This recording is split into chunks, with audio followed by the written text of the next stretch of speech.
guys, this is Kayla. And this is Becky, and we're with A Couple of Bees Read. Yes, and it is time for another weekly wine. So what is the wine this week, Becky?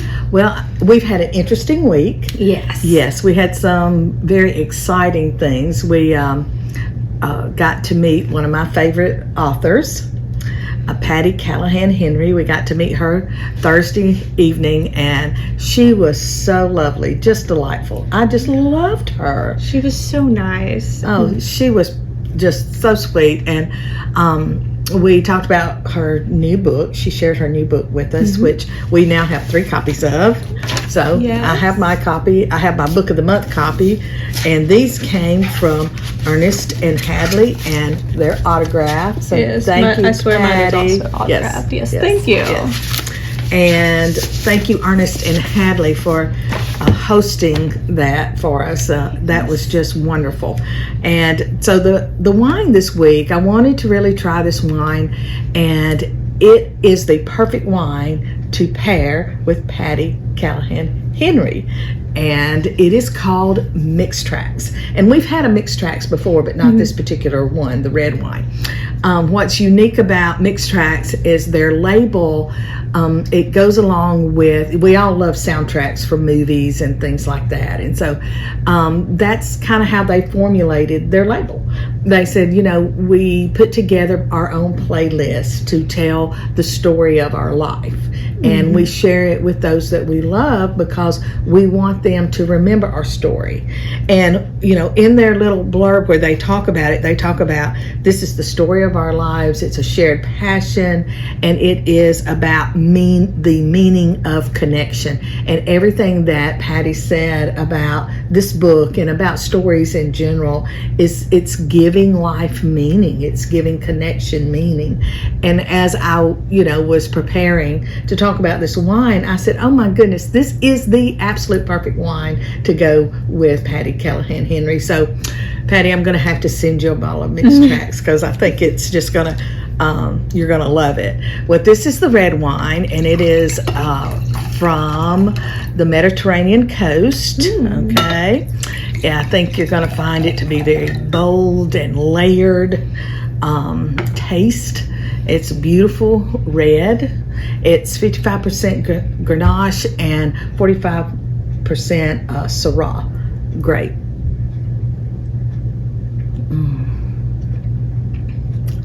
Oh, wonderful. Is it plum? Yes, look yes, at you. I got one that. right. You got it. Yeah. It's several berries, but plum, cherry, a wild strawberry. It even has some mocha and some different herbs in it. Okay. So when I say it's multi-layered, it has a lot because you taste in the front of the tongue, and then as you swallow and it goes back, it's like it's unraveling those different layers of taste in the wine. So it is just a beautiful wine. I feel like the mocha is the last thing you taste. Yes, definitely. Definitely. I love it. But it goes well. They said that it really does pair well with Greek kebabs, and I can see that. Maybe a hearty winter stew, and we need to fire up the grill and get some kebabs Wayne going. made a stew, so he made stew. He made stew.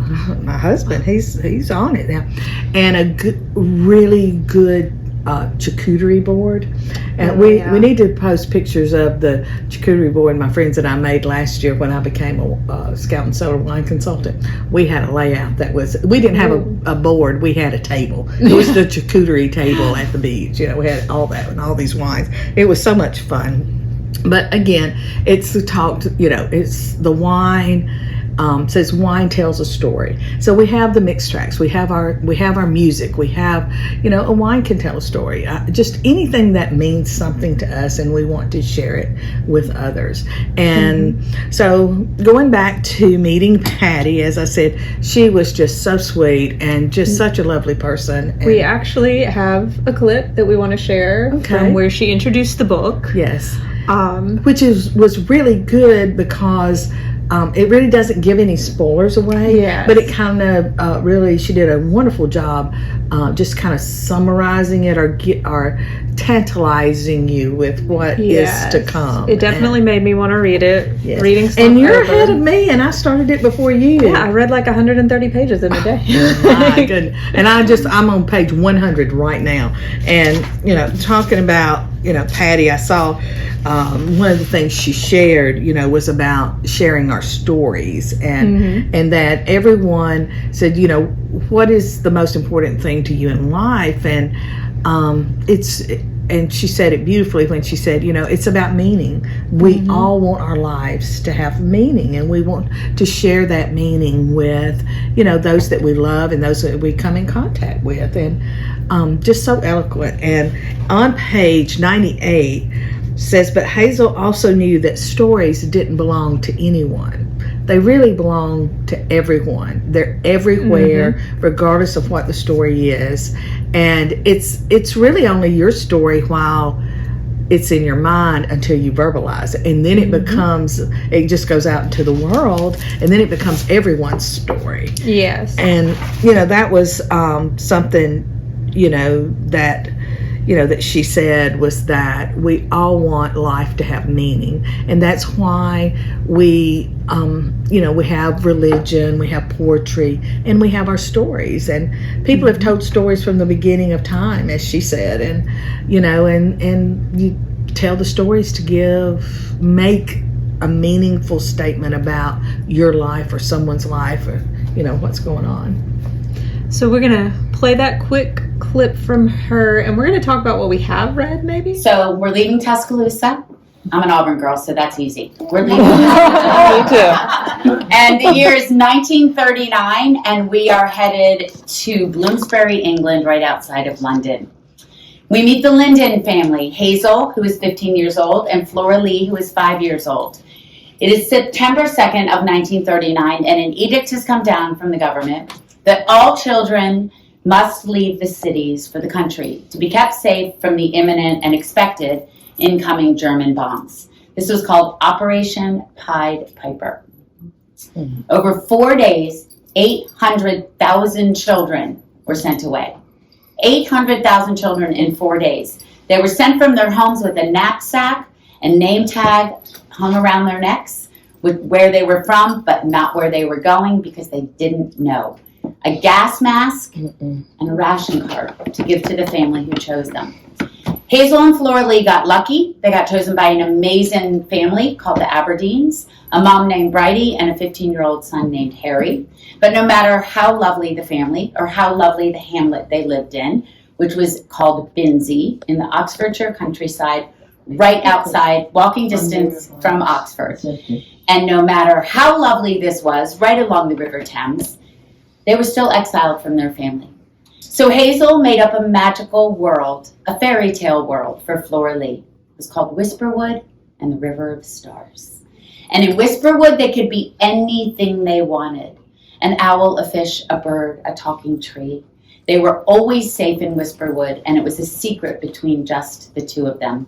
A year goes by, and the unthinkable happens when Flora Lee disappears from the banks of the River Thames. Hazel blames herself. She believes that Flora Lee went to look for their secret world of Whisperwood. Well, now it's 20 years later. Flora Lee has not been found. Hazel is carrying great guilt and working in the back of an antiquarian bookshop, bringing in the packages when she unwraps a book in brown parchment paper, unties the red ribbon, sees beautiful original illustrations by Pauline Baines. She has that thing where you know before you know. She slides the illustrations aside, and there is a rare first edition American fairy tale called Whisperwood and the River of Stars. All right, so from her description, as you can see, it's the story of two sisters.